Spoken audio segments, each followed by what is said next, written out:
Charlie Castro.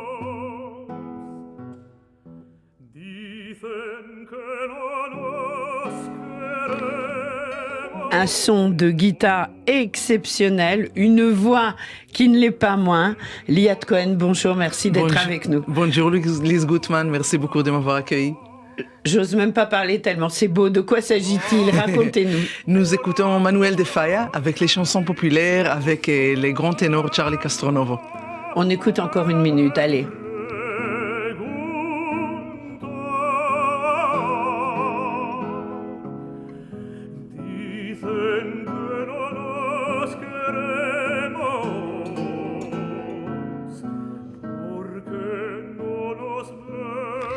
Liat Cohen, vous êtes une virtuose de la guitare, une guitariste internationale avec une immense carrière. Ce n'est pas la première fois que vous êtes avec moi et heureusement dans le studio de Radio J, on a profité de votre passage à Paris pour parler des concerts que vous avez donnés, pour parler des temps forts de votre carrière. Alors là, vous venez de donner plusieurs concerts à Paris. On n'est pas dans l'actualité. De toute façon, j'étais à guichet fermé. Donc autant le dire, c'est pas grave.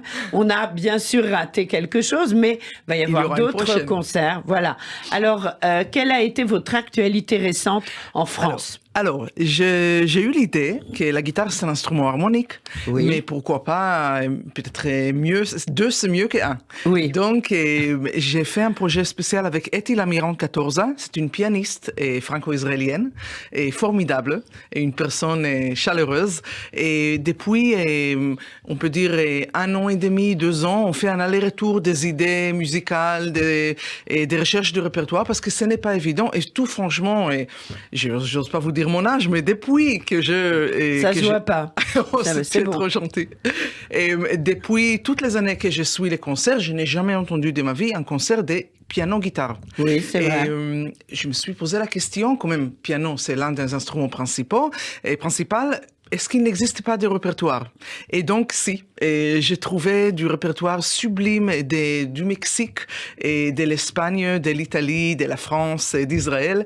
Donc, on a fait... Alors, comment est-ce qu'on cherche un répertoire, en fait?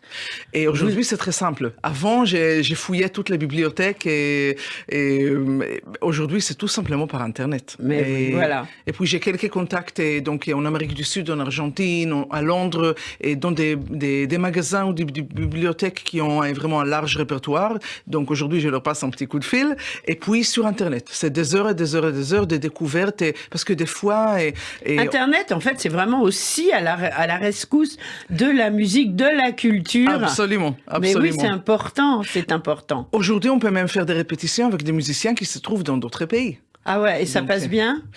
Ce n'est pas aussi bien qu'en live, mais pour les répétitions, si. C'est pratique, c'est ça, voilà. J'ai eu des interlocuteurs en Turquie, et à Buenos Aires, et là, et à Paris, bien sûr. Et puis, on peut travailler, et après, on se voit quelques jours avant les concerts, et on ajuste. Et on ajuste qu'on a préparé, bien entendu. Voilà. Alors, expliquez-nous. Donc, vous avez fait, je crois, 2 concerts, là, à Paris. Oui. C'était où? Alors, le premier, c'était au Festival Classic Jazz de Saint-Mandé. Oui. C'est un rendez-vous annuel, exceptionnel, où Samuel Strouk et François Salk ont eu l'idée de rejoindre les 2 univers de la musique classique et la musique jazz. Et donc, on a profité là, par exemple, de jouer Claude Bolling, qui était un grand jazzman français. Bien sûr. Et qui a écrit un concerto, un double concerto pour guitare classique et piano jazz. Et ça, on le savait pas. C'est grâce à vous que c'est remis au goût du jour, en fait. Ce n'est pas suffisamment joué. Je pense que c'est une œuvre avec de la pêche. Et puis, chaque mouvement est consacré à un autre rythme. On a un mouvement africain, un mouvement cubain. Vous avez envie de l'enregistrer ? Oui, absolument. Oui. Absolument. Donc ça fait peut-être partie des projets, on dévoile pas tout, mais voilà. C'est en route, tout est en route. Et le deuxième concert? Et on a fait le même programme dans les 2 concerts, et c'était toujours donc piano-guitare, et à Nogent avec nos grands amis Claude Chiche et Sylvia Ouzan. Oui, qu'on embrasse.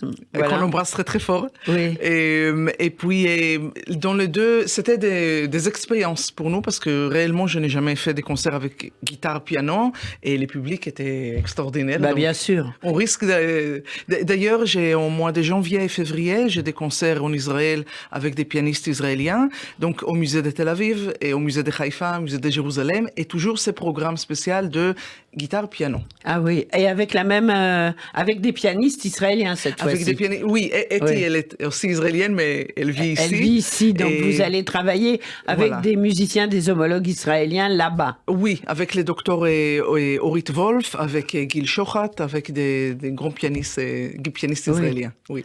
Alors, ça va être évidemment... en fait, Liat Cohen, c'est Bli Hafsaka. C'est non-stop. Radio Bli Hafsaka. Voilà, exactement. Moi, je propose une chose. Hein. Vous êtes avec nous. On va écouter un autre extrait musical que je vous laisse nous présenter. Et qu'est-ce qu'on va écouter? Attendez. Voilà. Pour que je puisse... Avinu Malkenu. Ah oui, magnifique, un grand morceau de la liturgie de Kippour que vous avez repris. Et puis elle est tellement grande que Verdi a eu envie de l'intégrer dans les grands opéras, la Traviata. Donc Bien là, on écoute la Traviata avec Avinu Malkenu. On écoute. Liat.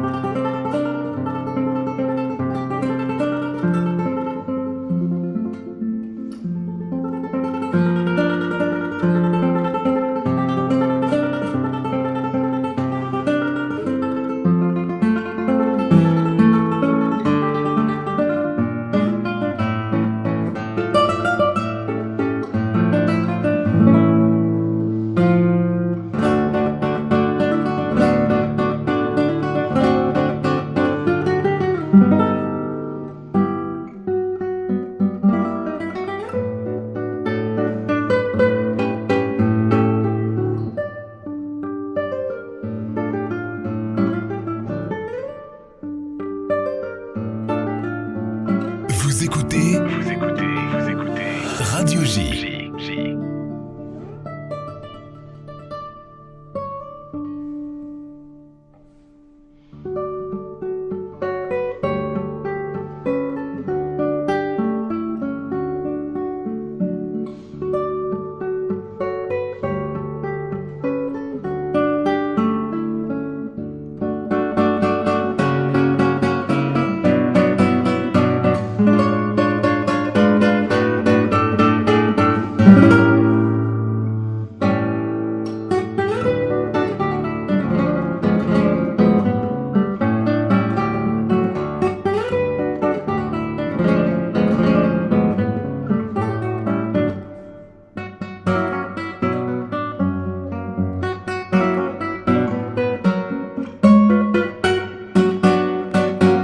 Merveilleuse guitare de Liat Cohen qui est en studio avec nous dans le studio ce matin de Radio J.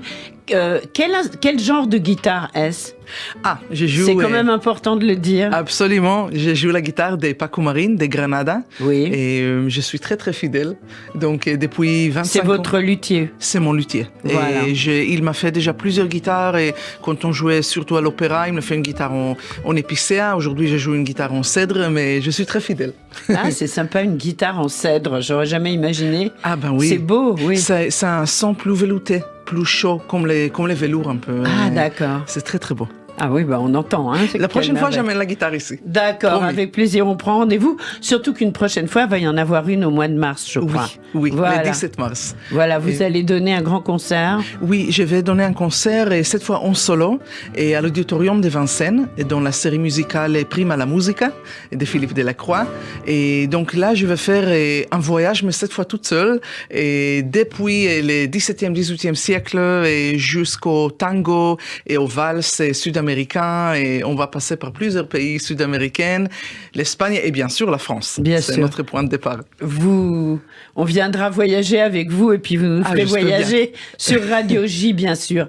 Alors, Liat, pendant longtemps, vous avez aussi habité à Paris, d'où votre français excellent. Et puis là, vous êtes en Israël. Oui. Alors, parlez-nous un peu, peut-être, du monde artistique israélien que vous fréquentez avec assiduité. C'est pas toujours très simple.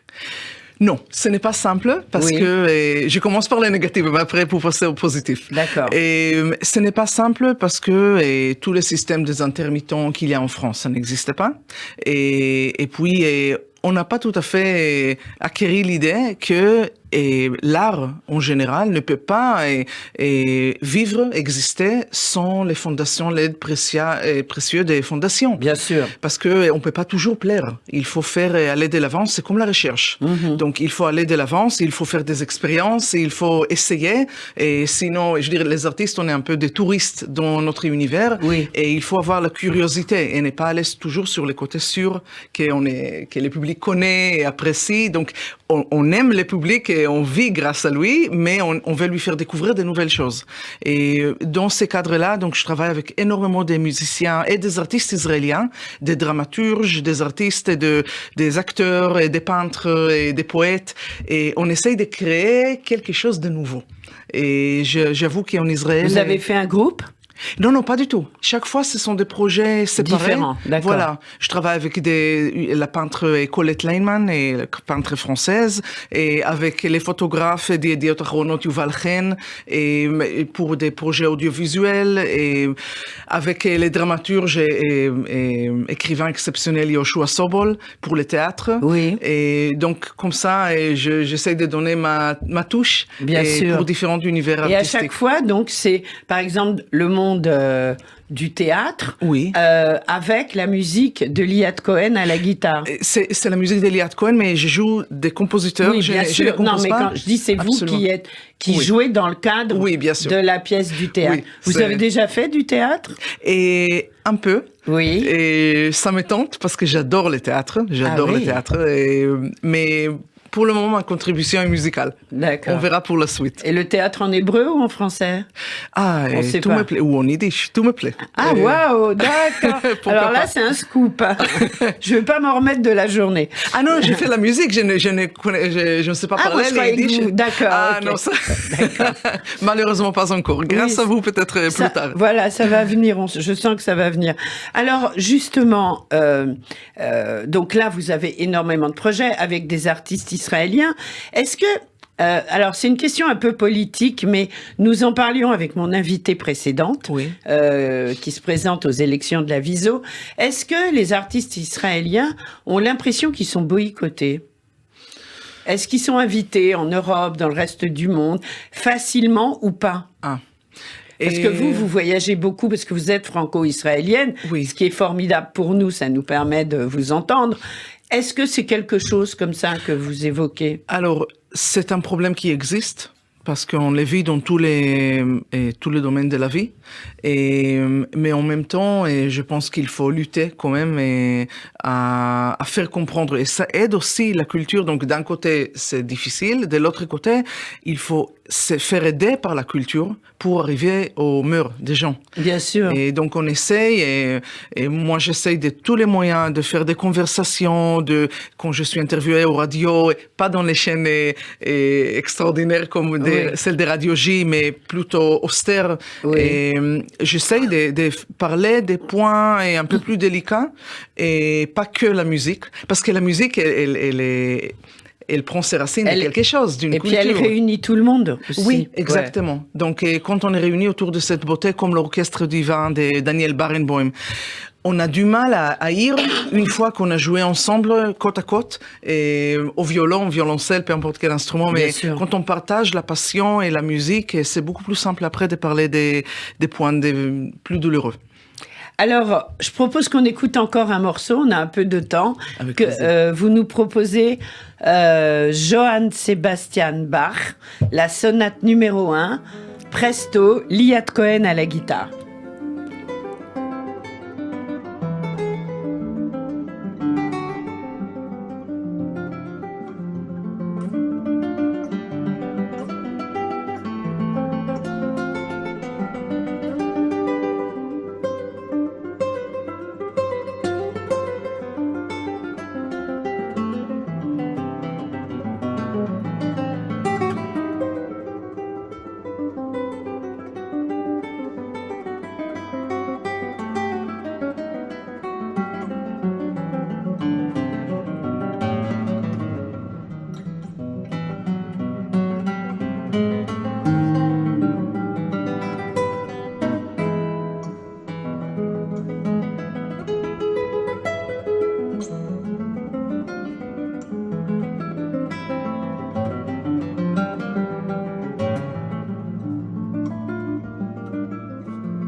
Vous écoutez Radio J.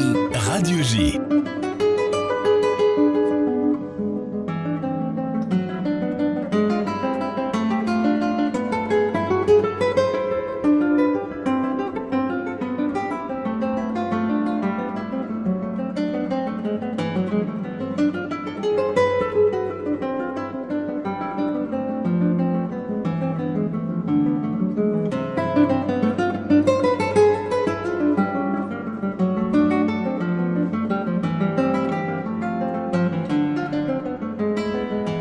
La merveilleuse guitare de Liat Cohen.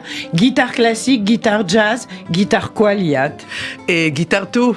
Guitare tout, c'est ça. Guitare ladino, judo espagnol, guitare yiddish, guitare tango. Et c'est le plus grand avantage de la guitare. Je pense qu'on a toujours parlé que notre peuple, quand on est obligé de fuir quelque part, on peut prendre les violons. C'est on vrai. peut prendre aussi la guitare. Ça fait partie des, entre guillemets, instruments klezmer itinérants, même si vous ne faites pas de klezmer. Oui. Mais je veux dire, c'est l'instrument qu'on peut emporter avec soi. Absolument. Et c'est pour ça qu'on a des littératures musicales, mais vraiment du monde entier. Je n'exagère pas. Et si c'est le New Zealand, le Japon, l'Amérique du Sud, de partout. Et après, il y a une cristallisation de tous ces styles et dans la musique classique. On va tout à l'heure écouter Manuel de Falla, qui en a fait donc son œuvre très connue et les chansons populaires et espagnoles. Et donc de la même manière, on a des chansons, des œuvres classiques, mais basées sur des chansons populaires et judo-espagnol et yiddish et hébreu et de toute notre riche culture. Et j'adore jouer ça. Bien sûr. C'est vraiment, ça nous touchait. Quels sont vos musiciens de prédilection, entre guillemets? Et la liste est très longue. Oui. Et si on parle d'Israël... Qu'est-ce que vous aimez écouter en dehors? Je sais qu'il y a des chanteurs israéliens que vous aimez beaucoup. Oui. Écoutez, j'adore bien sûr, comme tous ces Mati Kaspi, Shlomo Grunich, et Yoni Rechter et Shlomo Artzi, tous ces grands. D'ailleurs, j'ai enregistré la semaine dernière avec Singold, le guitariste de Shlomo Artzi. Ah oui. Et puis j'ai eu la chance David Broza aussi, je sais que vous avez fait un projet avec lui, oui. Et on a fait des concerts ensemble et on a un projet très... Parce que David, il joue et il écrit des chansons fabuleuses, mais en même temps, il a une influence espagnole, réellement. Donc, on peut réunir le répertoire classique espagnol avec ses chansons. Et ça, c'est très beau. J'ai travaillé avec Hanan Yovel aussi, avec Avihu Medina. Et donc, aussi, on s'est rejoint avec Avihu Medina, avec les belles chansons qu'il écrit, et puis la musique espagnole. Bien sûr. Ou judéo-espagnol. Et donc, ça fait partie vraiment du plus grand plaisir de l'artiste, de pouvoir partager avec des interlocuteurs et que chacun amène son univers et personnel. Ça fait plein de projets en France, ça. Oui, moi, je les sens absolument. arriver. Voilà, ça va être formidable. Liat Cohen, merci. Donc, on vous retrouve en mars. Oui, Hein? le 17 mars Voilà. à l'auditorium de Vincennes. Oui. Et vous êtes tous les puis, bienvenus. Bien sûr. On l'annoncera, puis peut-être qu'on aura la chance, avant le spectacle, de vous avoir dans le studio de Radio J. Donc, je vous laisse présenter le dernier morceau. Manuel de Falla, et les grands compositeurs espagnols, toujours avec Charlie Castronovo et la guitare. On écoute Liat Cohen sur Radio J. Merci d'avoir été avec nous. Bonne journée. C'était mon Au plaisir. revoir. Merci Lise.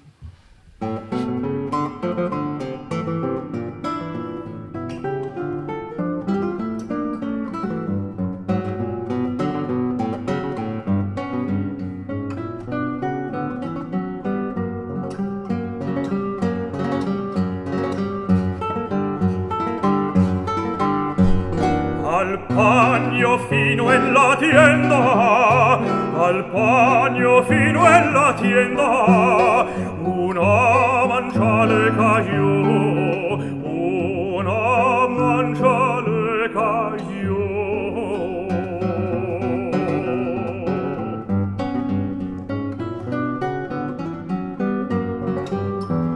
Por menos precio se vende, por menos precio se vende, porque perdió su valor, porque perdió su valor.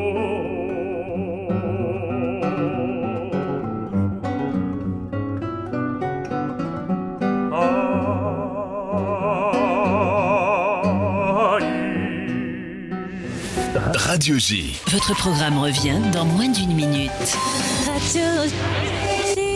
Radio J. 14h, 15h. Le grand journal, Steve Nadja. Je vous donne rendez-vous tous les après-midi à 14h dans le grand journal. Une heure d'information et de décryptage en direct sur les sujets qui vous concernent. Le grand journal, 14h, 15h et c'est seulement sur Radio J. Radio J.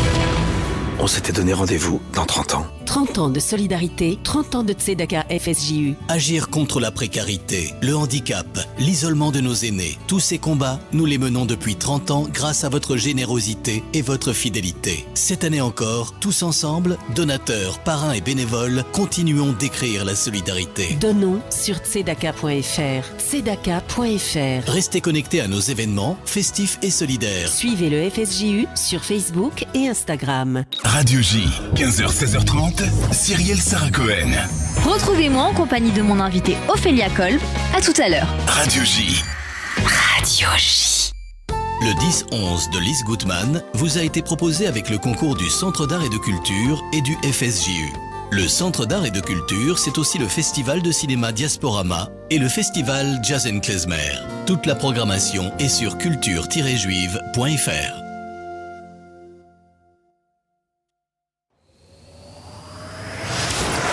Radio J. Radio J. Le 10-11. Lise Gutmann. Radio J. Merci à toutes et à tous d'avoir été fidèles au 10-11 de Radio J. À 11h sur radioj.fr, vous retrouverez le journal d'Eva Soto. À 14h, celui de Steve Nadjar, votre grand moment d'info de l'après-midi sur Radio J. Vous y retrouverez l'édito politique de David Revaud-Dallon du JDD. Vous écouterez également Pascal Zonshine depuis Jérusalem et les chroniques d'Alexis Lacroix, Franck Tapiro et Chaim Nissenbaum. Rejoignez-nous donc à 14h sur Radio J. Un grand journal que vous pouvez suivre également sur radioj.fr et en vidéo sur notre page Facebook Live. Merci à Serge Surpin et à toute l'équipe de la réalisation technique. Moi, je vous retrouve